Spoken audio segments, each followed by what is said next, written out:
I've learned to live, and love my life. I've learned to enjoy all my time. Nothing's gonna stop this joy from me. Welcome to our special Father's Day edition of Rules of Success. Today's title of the show is A Father's Love, and we are really giving a tribute to all the fathers out there making a difference to their children, and hopefully providing some support for those fathers that may need it and find things are getting a little bit difficult. So stay tuned. There'll be information at the end and an organization called Young Potential Fathers that you can actually go for workshops and so on. This issue is really near and dear to my heart. I had a wonderful father growing up by the name of John Farnham, and he taught me very wonderful lessons I use in my life every day about loving people, about everyone having their place in society and respecting everyone for that place. So sit back, relax, and enjoy as we take a tribute to our fathers.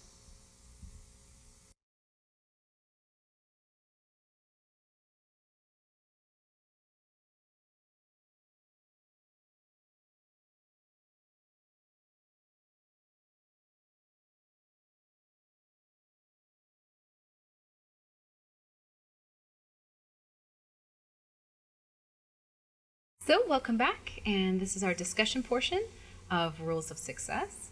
We are here with Noah Boakye-Yiadom, and he is here from Young Potential Fathers, which is an organization that helps young fathers be more involved and active with their children. They provide tools and seminars and so on to help them do that. And we are also here with Anton Mattadeen, and he is from a company called Wisper Transmedia. And he basically works in social media and is a father himself and has a great insight into this topic. Why or what do you think is making it difficult for fathers to take on that responsibility of fatherhood? I think when you first become a father, you're making a transition. In your day-to-day life, there's a tendency among men to be very, very competitive. As a father, that changes. You now have to split that off because there's no requirement to be competitive raising a child. Right. You need to be nurturing, so we have to wear different hats. Yes, and that's also true, but majority of the young people and most men these days have not had that role model of a father in their own lives and have not had the ability to look and learn. And we don't learn fathering from books. We don't learn fathering from magazines. There's no manual that comes with a baby. That's right. Being a mother, much less being a father. So there's that need for actual human as a resource to learn that from. That's not been there. So that makes taking on that role very challenging for many a young father. There is a common thought that economics has a large part to play in this as well. That if a father feels that he can't look after his family financially, he's more apt to sort of disappear or not take on that responsibility. Would you say that that's a fair assessment, or? I think so. I think that's a fair assessment because for the longest time in Western culture, at least, fatherhood has been associated with just the breadwinner, just the provider.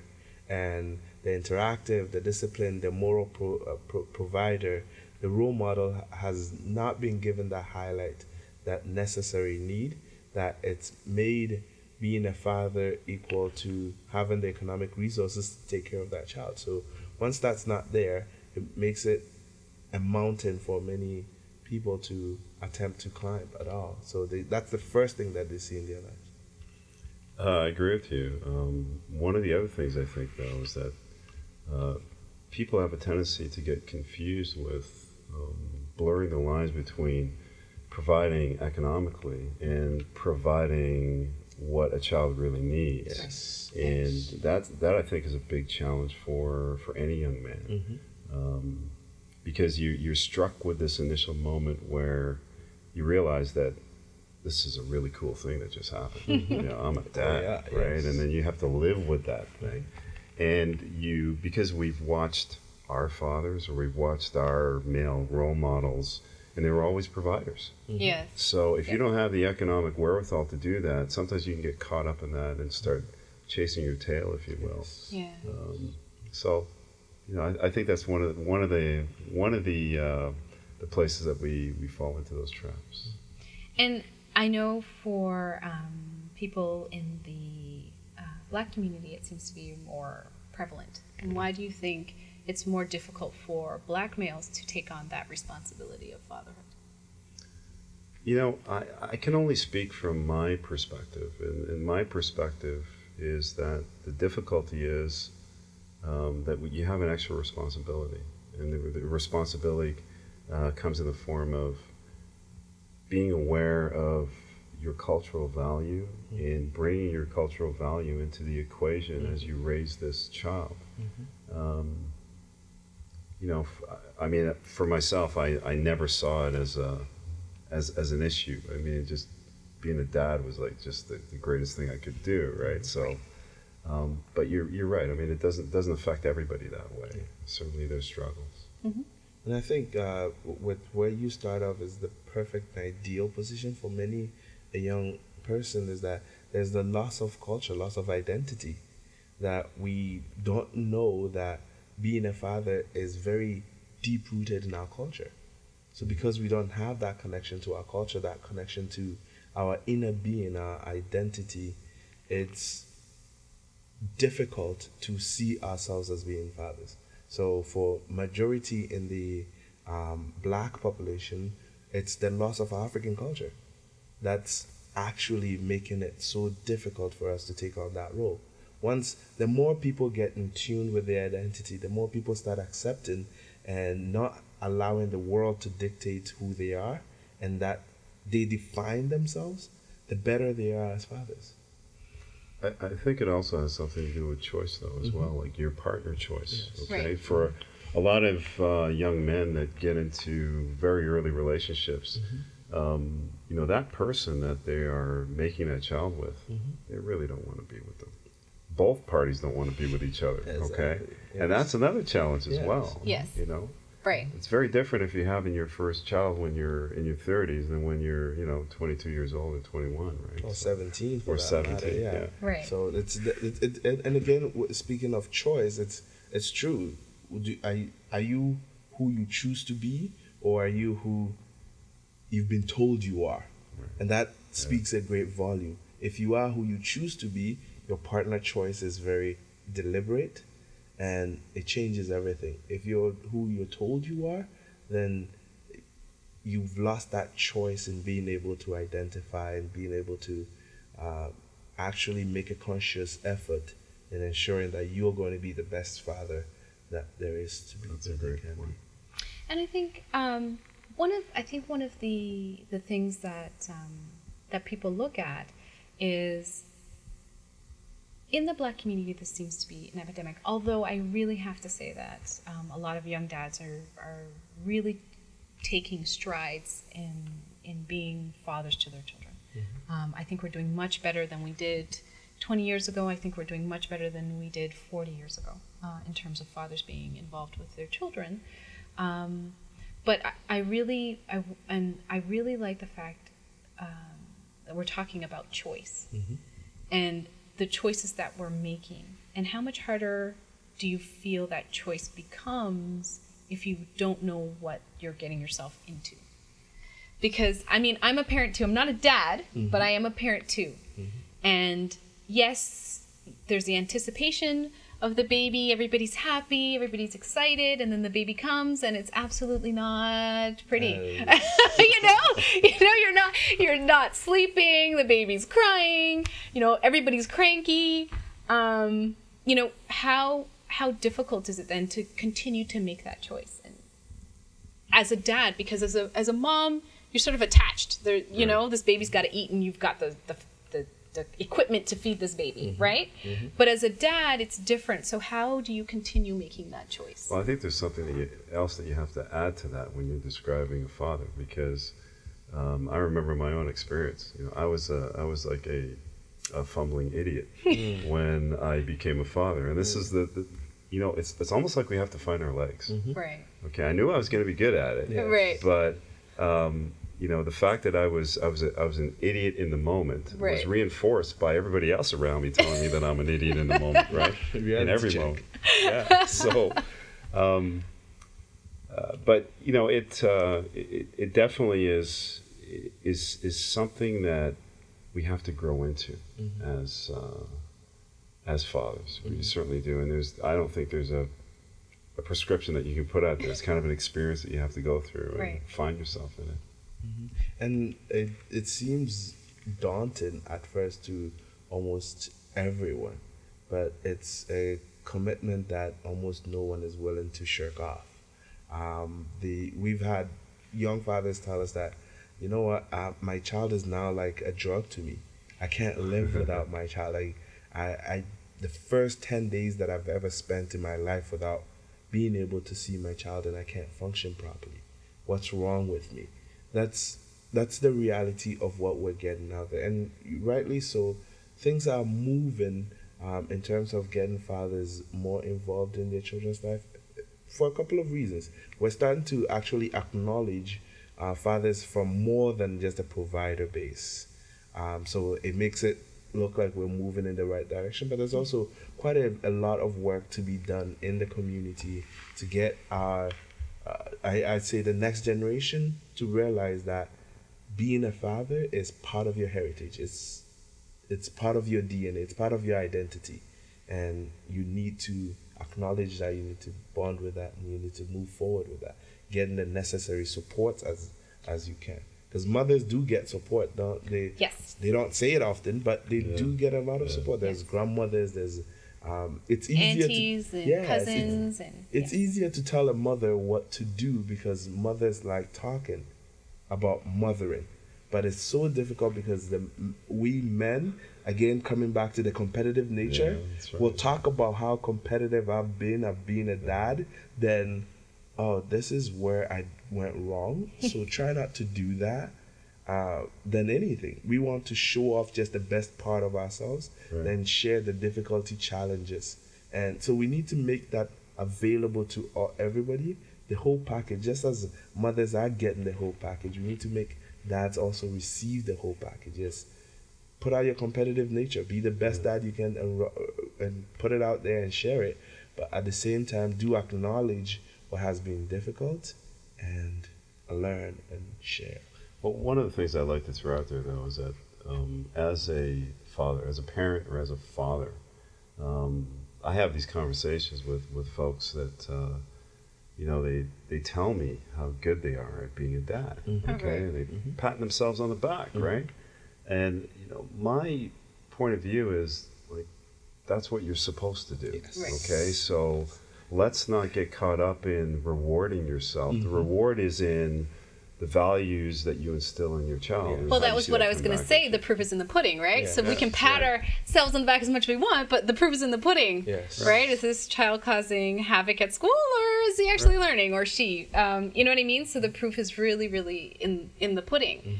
And I think that leads me right to my next question is, how do fathers benefit their children? What are the things that they give to their children by way of values, by way of structure and discipline that's different from moms, that really benefits that child? And I think we need to move, like you were saying, away from simply saying that men are the providers and really focus on the other benefits that they offer their children. And what would you say those things are? I would say that we have an incredible capacity to be really, really good listeners. Yes. Really good listeners. Yes. Okay.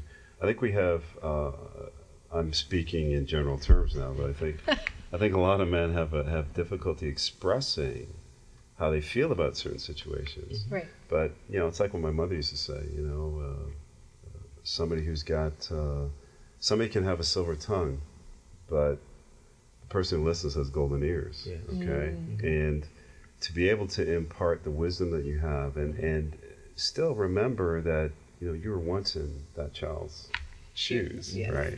Yes. I think we listen. I think that's the thing that we can do the best. Yeah. And I started off this like the best man that any girl wants to date is the one that closely mimics their father. If the father was involved in their upbringing. And the best guy any boy wants to be is that of their dad, if the dad was involved in their life. Fathers are the moral educators of their children, and scientifically proven that kids take more moral education from their fathers than they do of their mothers, hands down. And just recently, a document came out from Scotland, Dundee, I think that's where Dundee is, Scotland, saying that after 35 years of compiling all research that looked at fathering, they see that a father's love is deep-rooted in the child's life, and when they lose that, it does more damage than if they lose the mother's love. Huh, really? Yes, and this is unbelievable. And this put wings in our. It should put wings in our. In your sails, huh? Yes, to let us go forward and say, if I'm the best involved father that I can possibly be, by far, what I say to my child is golden. And because we speak so little, they value everything that we say as dads.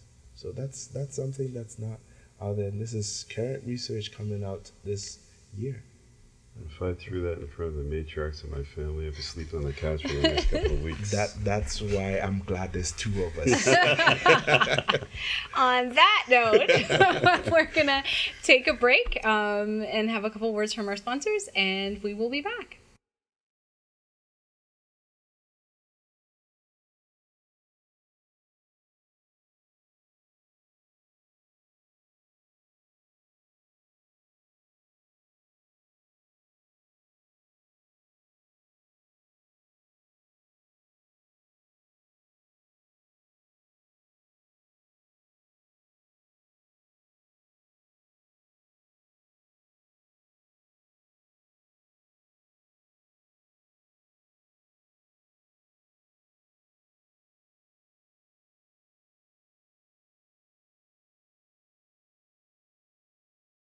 Thanks again for joining us.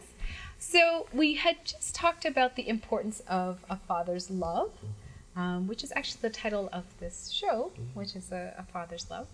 I think one of the big questions a lot of people have around that love is how do men share that love with their children? What is deemed acceptable by men in terms of loving their children? What does that look like? We have a very clear picture of what that looks like for moms, but we don't really have a clear picture of what that looks like for dads, and I guess for good reason, because you guys don't talk. So, so here's the opportunity. Share with us exactly what that looks like. I think it's in flux. Yes. You know, it's shifting and it's moving all of the time. I know that I was very close with my father. My mom tells me this, that we were inseparable. Yes. Okay? The schism came when, just before I entered into the realm of being a pubescent idiot, that kind of stuff. Right. But with my son, I read him books every night. It was like a thing. We had to. Yeah. He couldn't sleep without me being there to do that, and I would actually cut business trips short and stuff, and do it on Skype and all of those kinds of things. Like I was the original, Skype that dad. commercial, the Skype dad.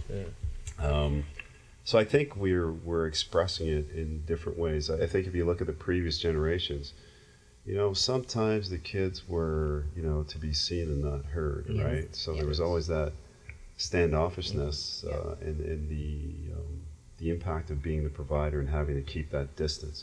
And I think that space is no longer there. It's completely blurred. And now I think it's great that guys can do and express themselves any way they want, especially with their children. It's amazing. Yeah. And then I think we express our loves in the varied ways that kids need the love. I remember one of the most fondest memories I have of my dad is the car rides that I had with him. And we didn't speak much, but I knew he was there. Yeah. And I could go off in my own thoughts and he's there. Very few words, but I got that quality time with him. There's that's something that fathers give their children that it's unsurmountable. If it's so much filling that a child knows, you know what? I got my dad there. I can think of all the deadly situations. My dad's there. He's got my back. That quality time that it's as valuable as the hugs and the kisses. That is so much. Often we do that so often that we perceive those as being like the only avenues where the kids see and feel the love. But they need the quality time. They need just that precious moments with dads. And Yeah, I think my dad was a hugger and kisser. Mhm. And he told me he loved me a million times a day, and that was my mother, not so much, but my father always. But I think, getting back to what you're saying, I think it was that protective quality of my father that made me feel like he loved me. Yes. So I was a special needs child, right? So I was in a special class. And I actually didn't learn how to read until I was 18. And I was in the special class, but I didn't belong in that class, in my opinion, right? Right. Yes. Right. I didn't belong with these people. And I was very upset. And I remember watching TV, and I was very sad. And I guess my dad noticed I was sad. And he was like, well, what's wrong? And I said nothing. He said, don't tell me nothing. And so I told him. That's a good impression. So I told him, I said, Daddy, they're never going to let me out of this class. It doesn't matter how good I do. It doesn't matter. They're never going to let me out. And it must have been a week later, and I was out of that class. And I will never, ever forget that. I knew to the core of my being that my dad loved me for that. Even though he told me every day, but it was that moment that I knew. I knew that he loved me. Not I going love to you, Dad. bat. Not going to bat. Yeah, like I knew he went in. I knew he spoke to the principal. I knew he got it done, and I was free. I guess my next question is, how do we support fathers? How do we get fathers involved? How do we get this dialogue going with other dads? How do we support dads to become better fathers? I think that we have to be very clear on what doesn't work. I think there's a default in Western society to try to be nice about things. Yes. Okay. Right. And I think especially young fathers today, they need to know that there's a responsibility, and that it's not okay to shirk it. Right. It's not okay to act in destructive ways. It's not okay to be disrespectful to your spouse or your partner, and you can't do that in front of the kids. Right. And you really have to talk about things. So I'm all for the tough love thing. I can remember when I remember fondly some beatings my dad gave me. Yes. Okay. We all have those stories. Those are the lovely ones. That's right. Yes. That's what I mean. I locked my sister in a suitcase, and yes, there was licks for that. There was licks for that. Yes. But yes. Yeah. But I and also saying that I started off by saying many young fathers don't get the modeling, and we need to actually go back to our roots and do the village raising again. And a lot of fathers need raising before they can actually take up the mantle of raising their kids. And that's something that I'm passionate about, and I've been working at it with the help of Youth Challenge Fund and YMCA. We're able to say in the GTA, there's actually a place where you can actually go and model with your colleagues, model with other fathers to learn the best way to be an involved father. And that's at Ujima House. So that we do need that tough love needs to come out, but fathers need to learn for themselves the best way to do that tough love. And it needs to be in an environment where they're comfortable learning from. And as you know, we all have different learning means and learning modules, but it needs to be in an environment where I feel appreciated. I feel welcome to actually learn from. So, And don't you think that we have to remove the failure label out of the equation yes. as it's perceived today? Yes. Because failure is not a bad thing. It's actually one of the greatest. It's an teachers opportunity that to learn. Exactly, Mm-hmm. exactly. So, and again, if we can remove the competitive nature out of this and get people to be talking about it, I think it would really work. And then that's one of the first comments that we always get from our discussions when we meet on Fridays to talk with a bunch of young men, that you know what, it's okay to actually screw up. That way you can ask how to do it, how to do it better, how to do it right. And it's not always that we get that opportunity to actually learn, and it's something that's so needed. And if I had the ability and the opportunity, there would be a learning space everywhere you can find a bunch of brothers. Everywhere there'll be a learning space specifically dedicated for fathering across the GTA, and it's very needed. Yeah, I agree. I think, again, I had wonderful experiences with my father, and I was always the daddy's girl. I love my father dearly, and this is a subject that is very near and dear to my heart, because I didn't realize I was the abnormality in my community. Mm-hmm. I didn't realize that I had a dad and everybody else didn't. I didn't realize that, and it's only when I got older I appreciated the fact that other people didn't have this experience that I had. And it was very important for me to ensure that my children had that experience as well. And we had to work really, really hard at that. And I guess that brings me to my next question. What advice do you give to dads that are not with their moms around raising their children and being involved in their lives? Because now they're not responsible for that. Normally the moms have the children. So what advice do you give to dads that want to be fathers, but they have to sort of co-parent? What advice do you give them for that? I think one of the first advice that I always come up with is an involved father is not always a present father. You don't necessarily have to be there 100% to be an involved father. You can be an involved father even from jail. You can be an involved father outside of the 100% there. How often does your child always know? How much does your child know that you love them? Regardless of all the chaos that is in your life, the child has to be center, has to be the focus.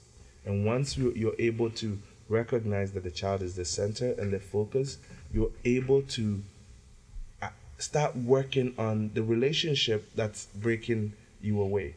You can start working on the challenges or the determinants of how you can be involved. If the child is central and it's a legal that's preventing you, you're able to address those legals. You're able to identify what is needed in order to be involved. So we first need to make the child the center of everything that we do. I would say that the advice that I would give is to remember that this being, no matter what age your son or daughter is, they're their own being. Yes. And you need to respect that. Mm-hmm. They can't be just like you. You're gonna see things in them that you're gonna say, that's me.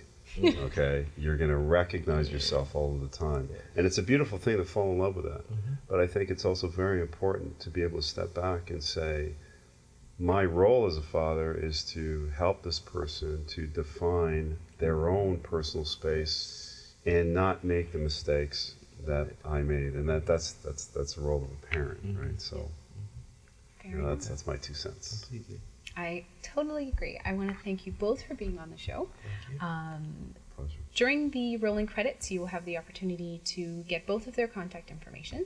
And please feel free to drop by Noah's Center, Young Potential Fathers, and there's a wealth of information there and programs that you can take advantage of. And I'm sure Anton would be obliged to answer any questions that you may have. being a father himself and going through it. So thanks Absolutely. again for joining us on Rules of Success. Thank you. Thank you. I've learned to live, I've learned to love my life. I've learned to enjoy all my time. Nothing's gonna stop this joy from me. Oh.